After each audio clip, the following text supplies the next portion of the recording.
नमस्कार, स्वागत है आपका द न्यूज पर। मैं हूं आपके साथ शिप्रा सैनी।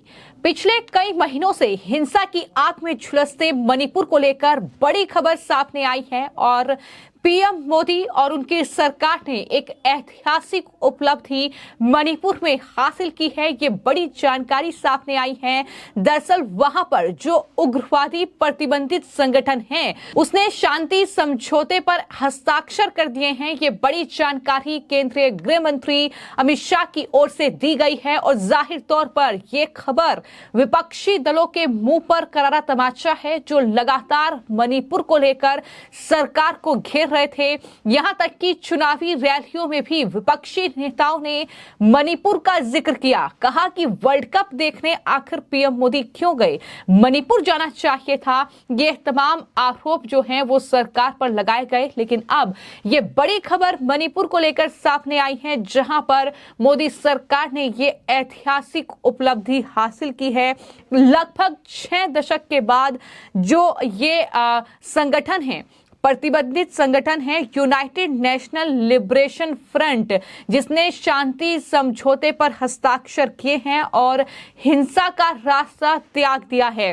क्योंकि केंद्रीय गृह मंत्री ने कुछ ऐसी तस्वीरें भी शेयर की हैं जिसमें यूनाइटेड नेशनल लिबरेशन फ्रंट के जो लोग हैं वो अपने हथियारों को डालते नजर आ रहे हैं। तो जाहिर तौर पर ये बड़ी खुशखबरी कह सकते हैं मणिपुर से सामने आई है।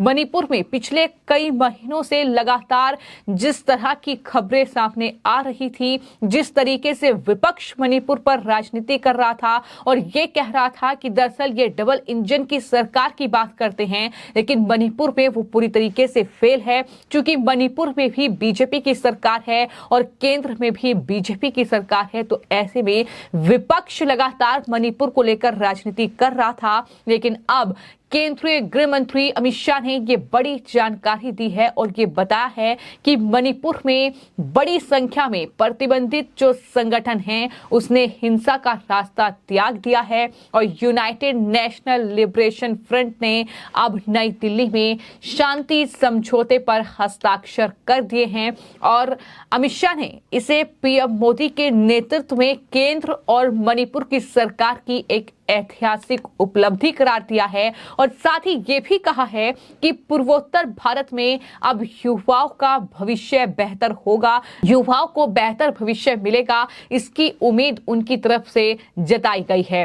तो जाहिर तौर पर जैसे ही ये खबर केंद्रीय गृह मंत्री की ओर से पोस्ट की गई, वैसे ही खुशी की लहर एक तरीके से देखने को मिली।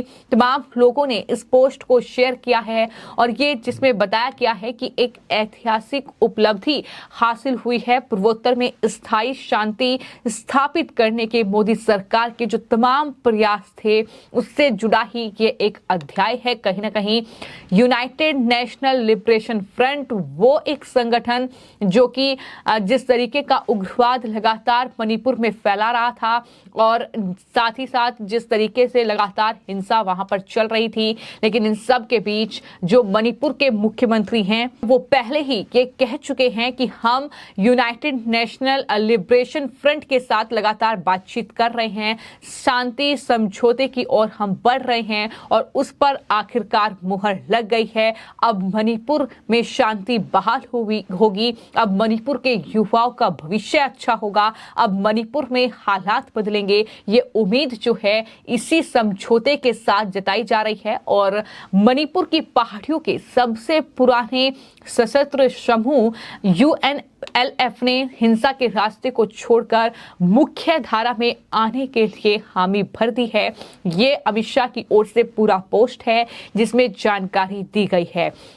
तो जाहिर तौर पर जहां एक तरफ केंद्रीय गृह मंत्री ने इस पर खुशी जाहिर की है और इन सभी लोगों का लोकतांत्रिक व्यवस्था में स्वागत किया है और ये उम्मीद जताई है कि शांति और विकास उन्नति के रास्ते पर वापस मणिपुर लौटेगा, तो वहीं तमाम लोग लगातार पोस्ट कर रहे हैं और ये कह रहे हैं कि दरअसल ये तस्वीर जिसका इंतजार काफी ज्यादा किया जा रहा था कि कब यूएनएलएफ के ये जो लोग लोग हैं, ये जो लगातार उग्रवाद की ओर अग्रसर हैं, वो कब अपने हथियारों को डालेंगे, वो कब विकास, शांति और उन्नति के रास्ते पर आगे बढ़ेंगे। और आखिरकार वो तस्वीर देखने को मिली जिसमें ये तमाम लोग अपनी अपनी बंदूकें सौंप रहे हैं और तस्वीरों में कई उग्रवादियों को लाइन में एक साथ खड़े हुए देखा जा सकता है, जबकि उनके हथियारों को भी जमीन पर रखा गया है। तो पिछले लगभग 60 सालों से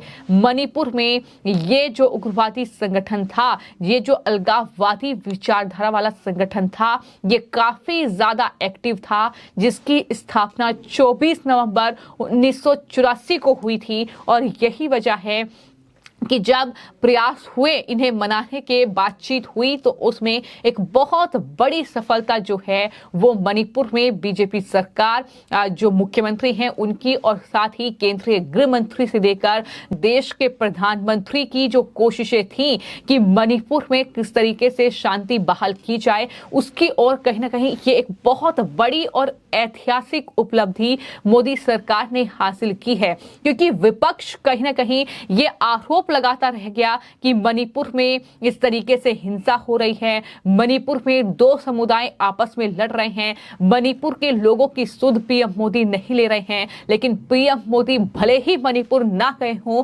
लेकिन किस तरीके से दिल्ली में ही इस शांति समझौते पर हस्ताक्षर हो गए, ये जाहिर तौर पर विपक्ष के लिए बहुत बड़ा झटका है राजनीतिक रूप से। और कहीं ना कहीं उनके मुंह पर एक करारा तमाचा है।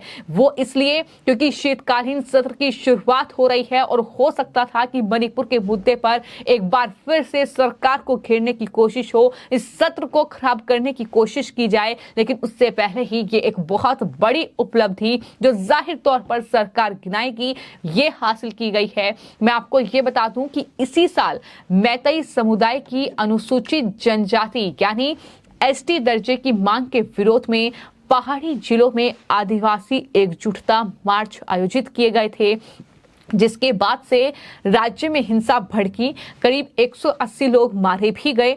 मैतेई राज्य की आबादी का 53% हिस्सा है और उनमें से अधिकांश इम्फाल घाटी में रहते हैं, जबकि नागा और कुकी समेत जो अन्य आदिवासी आबादी है उसका 40% है, जो खासतौर पर राज्य के पहाड़ी जिलों में रहते हैं। और उसको लेकर ही ये पूरा विवाद जो है मणिपुर में है। मणिपुर की कई घटनाएं ऐसी रही हैं जिसको लेकर जाहिर तौर पर वो मानवता को शर्मसार करने वाली घटना है, जिस पर संवेदनशील रहने की जरूरत है। लेकिन विपक्ष उस पर राजनीति करता नजर आया। जिस तरीके से मणिपुर से कुछ ऐसी तस्वीरें जाहिर तौर पर देखने को मिली, तो लेकिन इन घटनाओं को लेकर पीएम मोदी ने दुख जाहिर किया, शोक प्रकट किया और ये कहा कि जो भी अपराधी है, जो भी आरोपी है, उन्हें कड़ी से कड़ी सजा मिलेगी, चाहे फिर वो बलात्कार का आरोपी हो, फिर चाहे वो महिलाओं को जिस तरीके से नग्न करके उनका जुलूस निकाला गया, उस घटना को लेकर देश के प्रधानमंत्री ने अफसोस जाहिर किया। लेकिन विपक्ष ने उस पर सियासत की। लेकिन कुल मिलाकर मणिपुर में शांति स्थापित करना ये प्राथमिकता होनी चाहिए और इस तरफ सरकार ने एक बहुत बड़ा कदम बढ़ा दिया है, जहां पर केंद्रीय गृह मंत्री अमित शाह की ओर से ये बड़ी जानकारी दी गई है कि मणिपुर में पीएम मोदी ने कहीं ना कहीं एक ऐतिहासिक उपलब्धि हासिल की है। जिस तरीके से ये यूनाइटेड नेशनल लिबरेशन फ्रंट है, जो कि एक उग्रवादी प्रतिबंधित संगठन है, उसने अपने हथियार डाल दिए हैं और शांति समझौते पर हस्ताक्षर कर दिए हैं। यानी अब मणिपुर में शांति और उन्नति, विकास एक साथ होगा। ये साफ तौर पर उम्मीद जो है वो सरकार की ओर से जाहिर की गई है। फिलहाल आपकी इस पूरे मामले को लेकर क्या राय है, हमें कमेंट बॉक्स में जरूर लिखें और चैनल को सब्सक्राइब करें। धन्यवाद।